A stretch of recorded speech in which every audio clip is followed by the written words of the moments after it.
There's lots of evidence to say this serves a purpose. It's happening for a reason. And if it can do one thing, if it can get us out of the victim mentality. There's a quote I put in the book. Guy would proclaim, I'm a victim of her dysfunction. And it's not about we got to become better people or different people, or they got to become different or better. Either to get them to quit being dysfunctional or trade them in for another dysfunctional model. And so you can keep being a victim. However we go about it, if it helps us take accountability for the choices we made, consciously or unconsciously, and that this is here for one primary reason, and that is to grow us.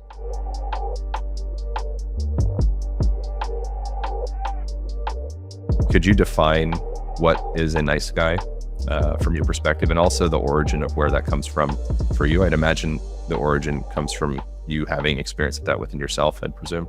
Yeah. With the way that you wrote it. I am a recovering nice guy. And I say that No More Mr. Nice Guy is my autobiography. I just use other men's stories to tell my story. We grow up, through childhood, adolescence, especially in adolescence now when, for a straight guy, we want the attention of girls, a gay guy, attention of other men. We want to attract people to us, get connection, get validation, be approved of, really kicks in. Well, how do I do that? And for most nice guys, it's, I'll be nice. I'll treat people well. I won't be the jerk. I'll do things for people. Nowadays they call them simps. I'll just, everything. I'll give them gifts. I'll listen to them talk about their problems. I'll help them out. I'll fix things.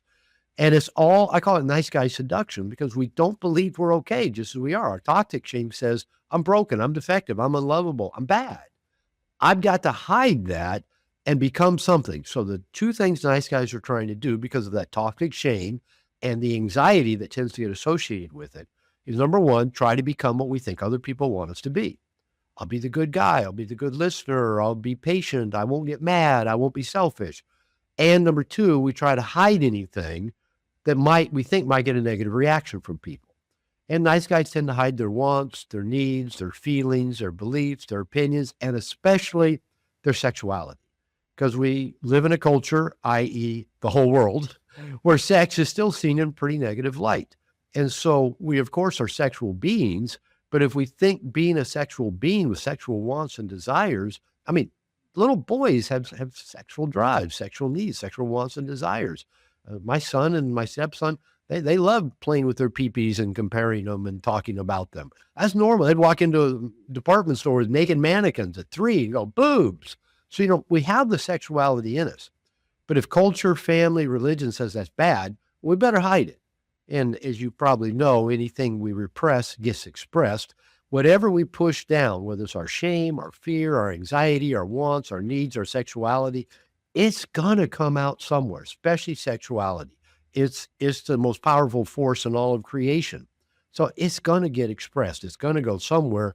But in these cases, often in hidden, dark, and maybe not real adaptive kind of ways. So that's kind of a little bit of the nutshell of the nice guy and how he internalizes these beliefs and develops his survival mechanisms, defense mechanisms, neuroses to try to be loved, liked, and get his needs met and avoid painful consequences of rejection, of being punished, being hurt, being left. I wonder your perspective. I've asked, I think, several people this same question. What do you think is at the root of shame in relation to sexual desire as a, not just Western culture, but it seems like fairly ubiquitous across the planet? It's the most important thing we can be involved in, while simultaneously the most shameful and repugnant for people. I don't know if I've answered your question, but you're right. Again, our sex drive, every living being, let's just say every animal, we'll keep it pretty simple, but plants, includes plants as well, has two drives. Survive, so that means we got to eat, sleep, do whatever it takes to survive. That's a drive. The other drive is procreate, create after our kind. That's just built into living creatures. Otherwise, we wouldn't exist, right? So we wouldn't pass that gene on. So we've all got this amazingly powerful sex drive. And my sense is if it occurred in a natural space and environment, like maybe our tribal ancestors were for maybe 1.5 million years before we started settling down, becoming more agrarian about 10,000 years ago. My understanding is that probably in tribal times, most things were pretty shared. The food, the shelter, the protection, including sexual access. I think what happened, once we became more agrarian and developed what's called a patriarchal society, where men started owning stuff, a piece of land, a cow, sheep, a tree, their woman's vagina, the children that came out of the vagina, where men started owning stuff, we kind of ran into a crisis because the women in tribal times developed really high sex drives. I talk about women being sexual Ferraris and their bodies being a sexual pleasure palace. Women have more parts in their body to trigger pleasure and orgasm. We guys, one, maybe two, things that can get us off, places on our body. And I think because the women had these high sex drives and were used to just copulating with all the men of the tribe, and then when men started saying, no, you belong to me, you're my property, all of a sudden, men started feeling really inadequate. Oh, I can't keep up with her. We can't. Women can have multiple orgasms, multiple partners. They have no refractory period. We guys, once we ejaculate, it's kind of like, I got to take a nap. It'll be a while before I'm ready to go again. And so we have this meme in modern culture, women aren't interested in sex, or they think sex is bad, or you got to get them in the mood. But if that were true, why have we stigmatized female sex so much for the last few thousand years? Why did we put them in burqas, chastity belts, stone them, put scarlet letters on their heads? Why did we create slut shaming that still exists to this very day around women who have sex? Now we just call it in red pill community body count. And now we're dismissive of women who've had more sex than we guys have because that fucking intimidates us. We go, wait a minute, I can't keep up with that. So I kind of think we created religion to give the men in power a way to manage their power, to try to control female sexuality and make people feel bad enough about natural, normal, God-given expressions of themselves that you can manage them and keep them under control. So if you can impose shame, guilt, fear, anxiety on any natural occurring human behavior, and if you can get people to buy in and feel bad and feel shame and feel guilt and feel evil, you can control them from birth till death. And I think that's what we've done, because you're right, ubiquitous. I love that word. First time I ever heard it, I said, I got to put that in a book. You just listen to my book. I say it a time or two in there. I probably mispronounce it, but I love the word. So not only are we taught and told, and we pick up from our culture, sex is bad, we're bombarded with it. So it gets cross-wired. Sex gets cross-wired with some sense of guilt and shame. And in my workshops, I'll often do a practice where I'll ask people, what's your first sexual memory? Whatever it is. Might be first kiss, might be first boner, it might be first wet dream, it might be, I'll show you mine, you show me yours. It might be any number of things that we remember as our first sexual memory. It may feel kind of positive, it may not. But then I'll ask people, did that experience happen in the open? Could it be seen? Could it be talked about? Could you go to your parents and tell them and they say, that's amazing, that's an important developmental stage, let's go get pizza and celebrate? No, nobody's ever told me that happened.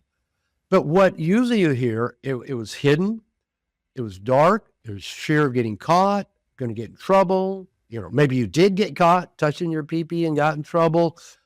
Maybe you got shamed for it. Maybe it even felt good. Probably it felt good, but it felt bad at the same time. Oh, this is wrong. I could get in trouble. And that especially messes with people when it is actual abuse, when somebody is perpetrating abuse on a child and it feels physically good to the child, but then the child knows, but this isn't right. I'm not supposed to be doing this. And now they feel bad. So the majority of us have shame, fear, anxiety, hidden darkness, cross-wired with our sexuality. And that's kind of why we all walk around with a lot of neuroses these days, is that just such a powerful dynamic going on in pretty much every culture in the world. Yeah. Yeah. Stashing sex aside as an addiction, as a shameful addiction, seems also quite more ubiquitous, I'd imagine, than most people would like to share. Um, how does a person start to begin the process of unwinding shame within themselves to become more authentic and expressed? Good question. In No More Mr. Nice Guy, one of the earliest things I say is that you can't do this alone. We did not become nice guys. We did not internalize any kind of shame in social isolation. It occurred in the context of the world, of people. And to release shame, we need other people. Now, I've worked with guys almost exclusively for 20 plus years now. And there's a thing about us guys is we want to go it alone. We want to do it alone. Just give me a book to read, give me a YouTube video, give me an Audible, whatever. I'll read it. I'll go do a workshop. I'll watch the video and then I'll work it out. Now, that's not how you release shame. You have to release shame in the context of people, other people who we have a fear that they might judge us, that they might see us as bad. And so to begin the process and how I began it, about 3 years into my second marriage, I had acted out in a way, about a year before. And I stopped because it didn't feel good. And then about a year later, the person told my wife about it, and she was understandably upset. She said, everybody thinks you're a nice guy, but you're not. I can't trust you, blah, blah, you're a sex addict. So you need to go get help. So I thought, okay, I'll go get help. And I landed in some perfect places for me. And one was a group for sex addicts. I quickly found out I wasn't having enough sex to be a sex addict. I really am a validation addict. Somebody wanting or desiring me makes me feel Or love addiction. Over I'm sex much more of addiction. a love addict, much more of a love addict. But this was like my first men's group. It was like, 8, 10, 9, 10 guys, all with some pretty, pretty crazy stuff going on in their lives. And I'm going every week. And for the first time in my life, because I grew up with that fundamental Christianity where you're pretty much taught to hide everything, an angry, critical father, the angry feminism of the 60s and 70s, every man's a rapist, and erection's a sign of aggression. I hid everything about me. I was not an open, transparent, vulnerable person. I tried to get everything right, do everything right, hide anything that might get a negative reaction. So I'm going to this 12-step group for the first time in my life. I'm just talking about stuff I've never told anybody. And it felt good. Nowadays they call it vulnerability. So I was being vulnerable. I was revealing things. And the worst thing that happens in a 12-step group is they smile at you and say, thanks for sharing, Robert. So, nobody reacts, nobody goes off. And then you hear them share stuff and you go, that's, pretty crazy stuff there. But you realize you don't judge them. You don't think they're bad. Because when people are being vulnerable, you actually like them. You actually, feel more of a connection to them. They become magnetic. Yeah, it is magnetic, that vulnerability. Yeah. And so then I started working Because you with desire it within yourself. Let's go with that. Yeah. I think like you desire the liberation that they're expressing. It's like, oh, wow, they just exhaled all of this shit. Like, I want to get that out of me. I just don't trust it's safe to get that out of me. And that's the thing. We think we're going to get hurt, shamed, rejected, told we're bad. And when that doesn't happen, two things I believe happen in this process. One is, I guess for lack of a better term, we release the shame that we've been packing around inside. It takes a burden off. It's a release of energy that kept it hidden and pressed down. But a second thing happened that I think is equally valuable, maybe a second and third thing. The second thing is we get more accurate feedback. No, you're not a bad person, or actually that's kind of normal. I do that too. Or you find out, you get more accurate feedback to replace the distorted view you have of yourself. And then it also invites what we were just talking about, that reciprocity of other people to reveal as well. And then you kind of get to know them better. I like you better because you are fucked up. I don't feel judged by you. I don't feel judged, and I don't feel judgmental of me. So there's that process that requires safe people. It can be a coach, it can be a therapist, it can be a minister, it can be a priest, it can be a 12-step group, it can be a best friend. Probably not a family member, probably not your girlfriend or your wife, because we do have much more fear of being judged by them and being rejected and left. And those people, as much as they might be happy we're doing our work, they've also got a conscious or unconscious agenda that we don't change too much. Now, and then again, we're all that way. I started doing marriage therapy 40 years ago as a therapist. And I can't tell you how many people came to me for therapy. Maybe their partner had been saying, you need therapy, you need therapy. They go to therapy and now their partner is terrified they're going to leave them because they're going to go to therapy. And most partners go, oh, they're going to get better and find out how messed up I am. Or the therapist is going to tell them how messed up I am and they should leave me. So the act of personal growth by one person within a system of whether it be a partner or family or even friends, one person start growing, it makes everybody else uncomfortable, at least for a while. Maybe even, among your friends, you start growing the kind of crabs in the bucket thing, pull you back into the bucket. Don't leave us. Who are you that you're going to go, be someone different than us? So it can make the people around you systemically uncomfortable and afraid. You may get change back messages. That's why probably don't start this work with family, friends, and partner.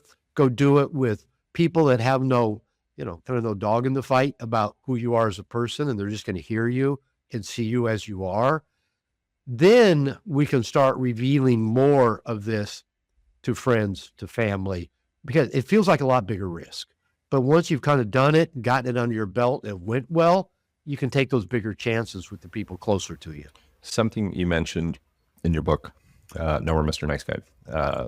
I think I'm paraphrasing. I don't know if you mentioned exactly this way, but there's no such thing as if you were a quote unquote expressing as a toxic person. Now I'm very much paraphrasing. You didn't say exactly this at all, but expressing as a toxic person in a relationship, then the person that you were in a relationship would also be expressing toxicity within themselves. There wouldn't be a person that is in complete wholeness and integration and alignment that is in relationship with a person that is not.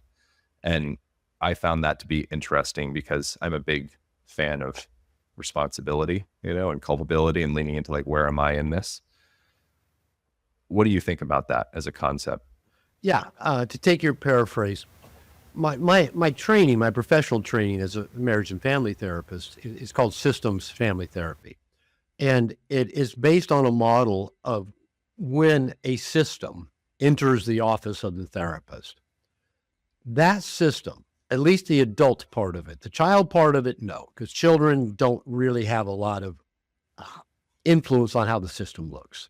They're more of a reactive state. But the theory, basically in a nutshell, is however the system exists between, let's say, a husband and wife, two partners, however it exists that way because both people need it to exist exactly that way. Otherwise, it would exist in some other way. But what happens is most people come in my office and they're thinking, well, one of two things happen. Either one person's going, it's them, maybe the other person is the same, it's them, or they both colluded with, yeah, it's me, yeah, it's him, right? So it's like we have to have a bad guy. It's got to be somebody's fault. So either we're all going to agree it's this person's fault. Oh, he's looking at porn. It's his fault. That's the problem, right? Or we say, well, she's controlling and mean and angry all the time, doesn't want to have sex anymore.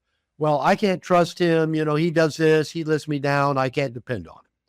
So systemically, as a therapist, as a change agent, if I buy into their story of what's happening, of having, there's got to be an identified patient.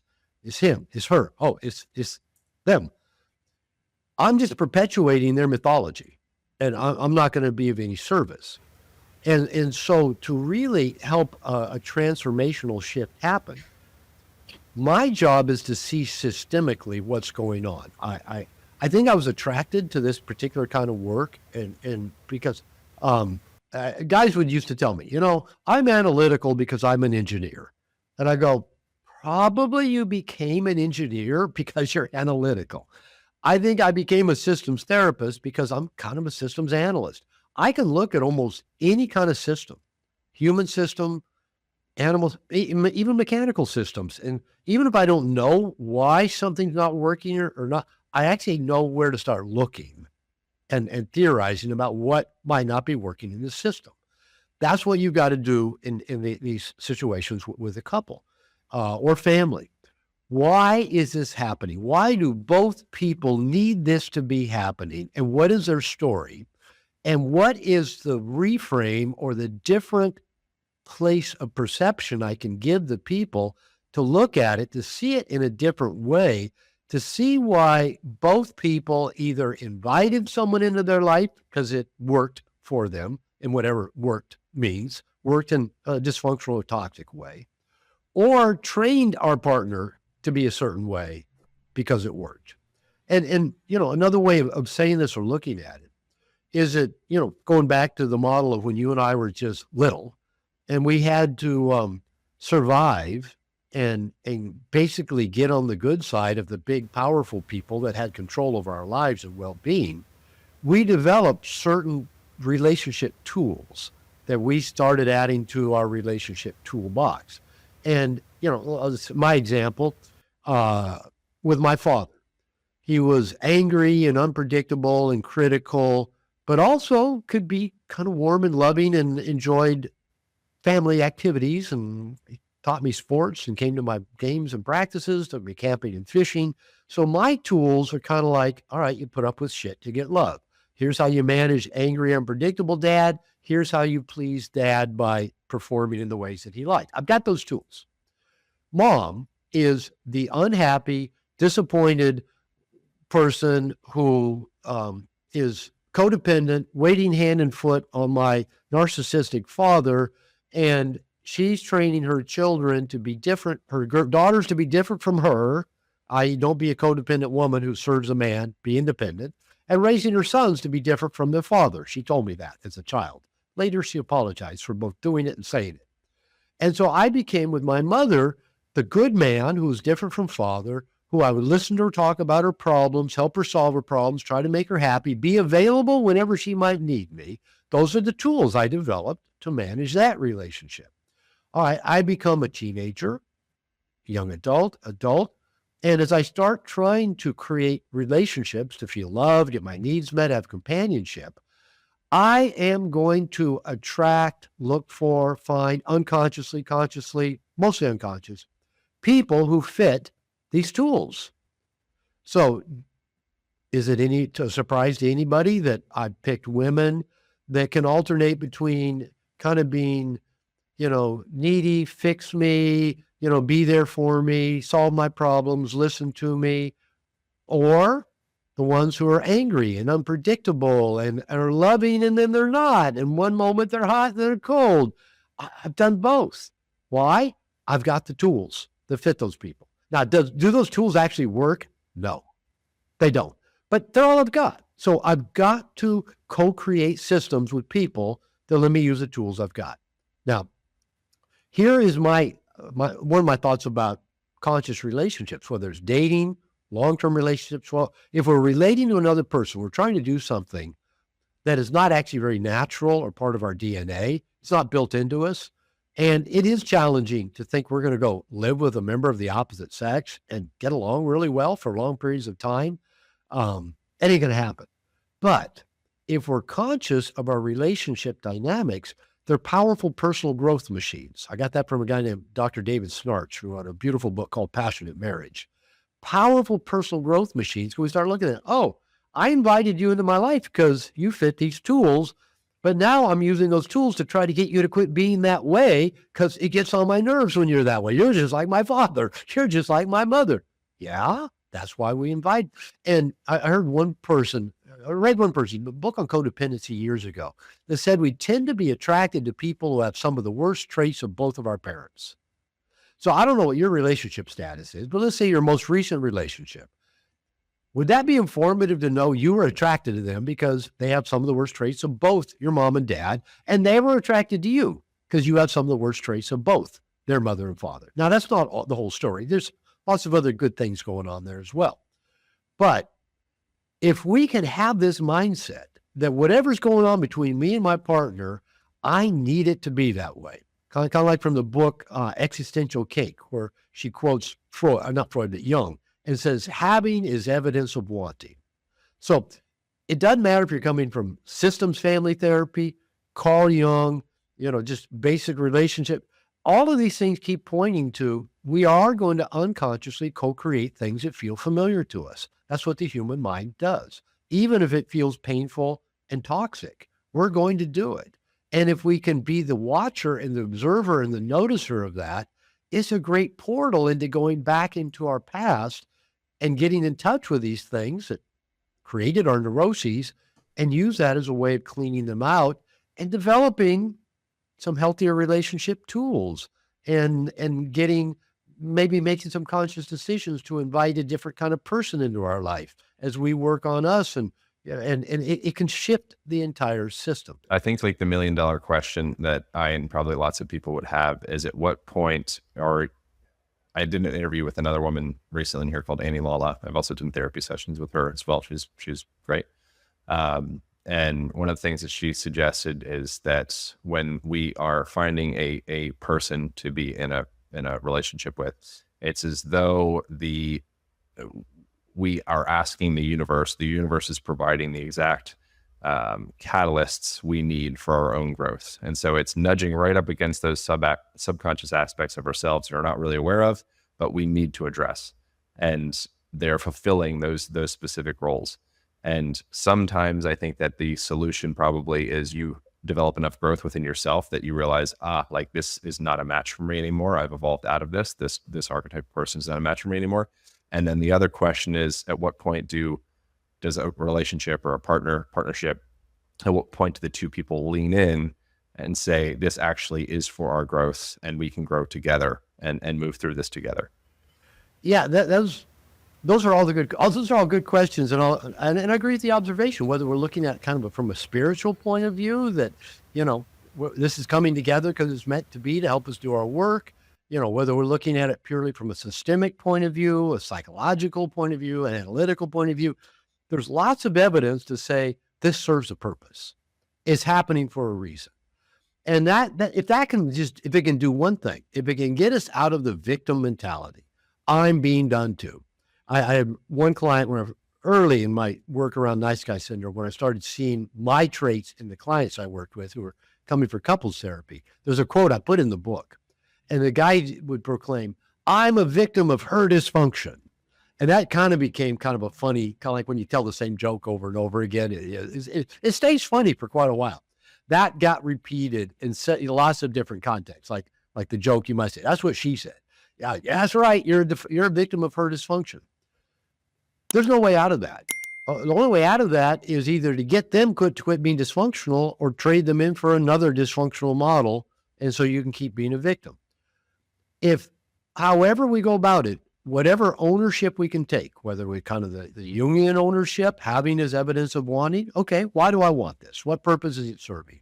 Whether it's a systemic model, family of origin model, spiritual model, whatever model we want to look at it, if it helps us take accountability for the choices we made, consciously or unconsciously, and that this is here for one primary reason, and that is to grow us.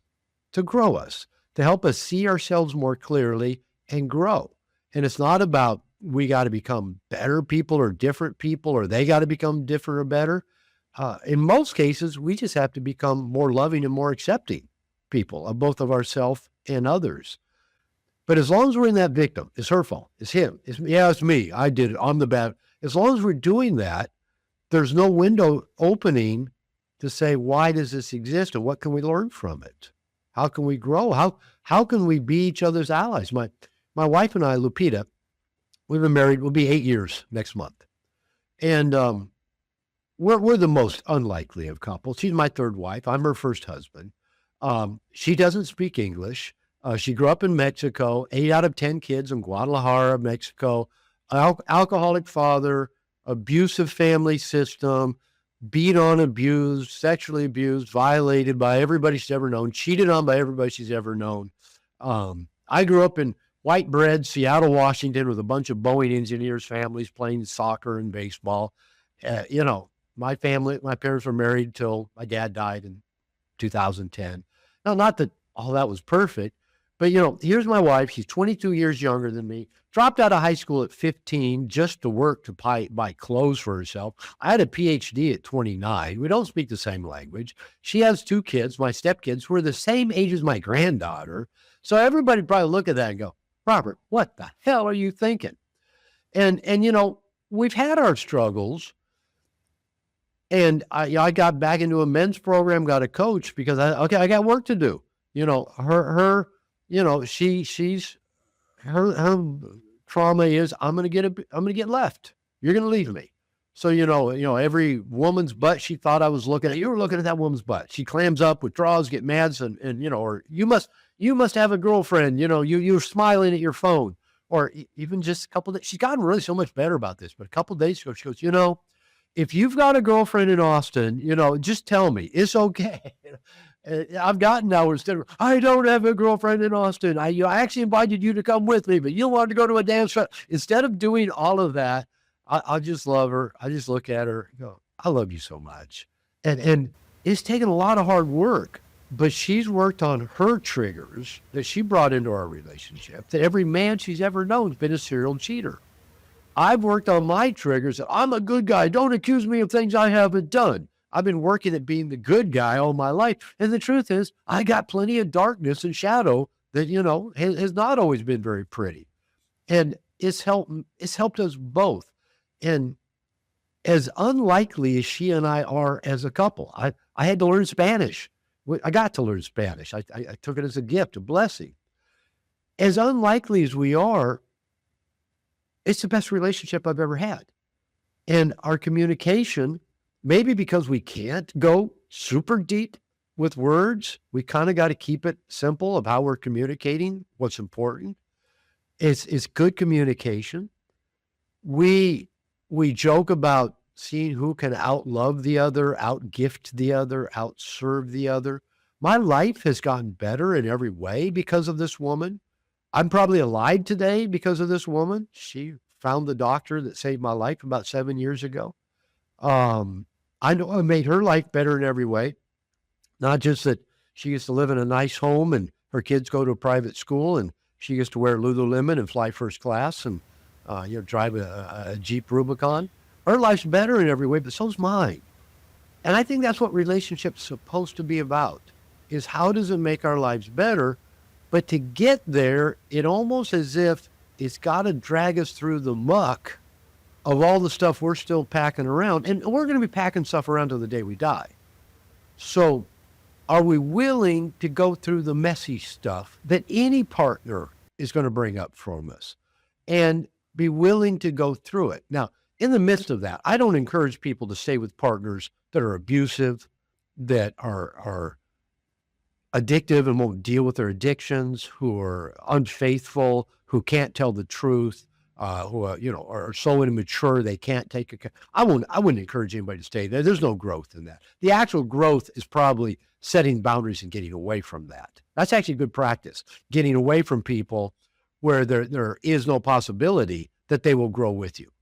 But if my wife's personal mantra is si yo quiero, yo puedo. If I want to, I can. She's my model for facing fears and doing hard things. I'm just grateful every day she's in my life. Has she made me nuts at times? Me haces loco? Yeah. I tell her that, she'll joke, who's crazier, her or Pitbull Nala? There's just, she goes, maybe you need to go find another woman. I go, no. I know your craziness. I know how to work with it. I don't need to go find some other kind of craziness I don't know how to work with. Is there such a thing as these exact same dynamics applying to a woman? Is there no more Mrs. Nice Girl? Well, that's another podcast. Yeah. Yeah. I would love to do that. I would love to have that conversation because I find it. There is. And I'll briefly touch on it. I think nice girls existed long before nice guys. I think women have been conditioned for many years to be, caretakers and to be nurturing. And maybe it's even part of, the female DNA to nurture and nest and take care of the things in the nest. And we've seen a big switch culturally in the last 60 years where now, women are all being told, oh no, it's demeaning to be a wife and have children. It was especially demeaning to be a housewife. That's a ugly word. You need a career. Never be dependent on a man. And yeah, there's value in not being dependent on anybody.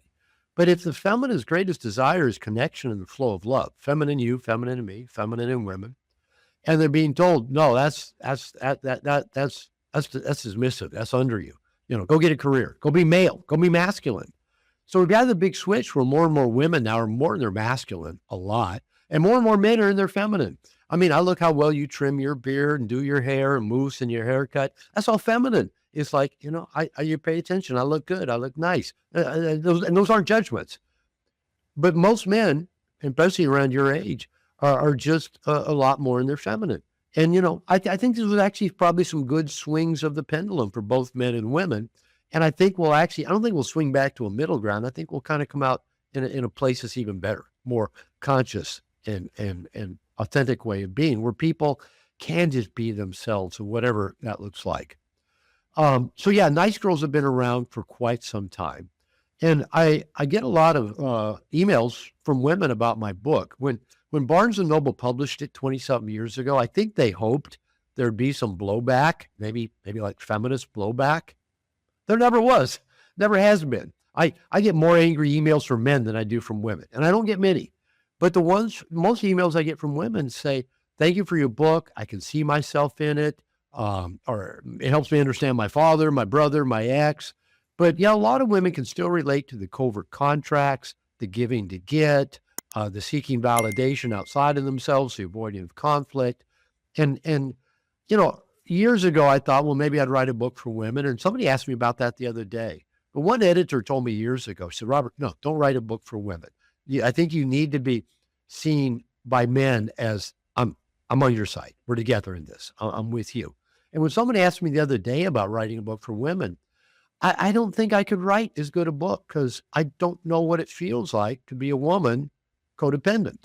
I know what it feels like to be codependent and live in this borrowed functioning reality of I need somebody to have my sense of identity. But I can't tell the story of the experience of a woman because I've never had it. So I don't think I'll ever go there with it. But there are a lot of good books out there for women around codependency. Women Who Love Too Much, some other books like that.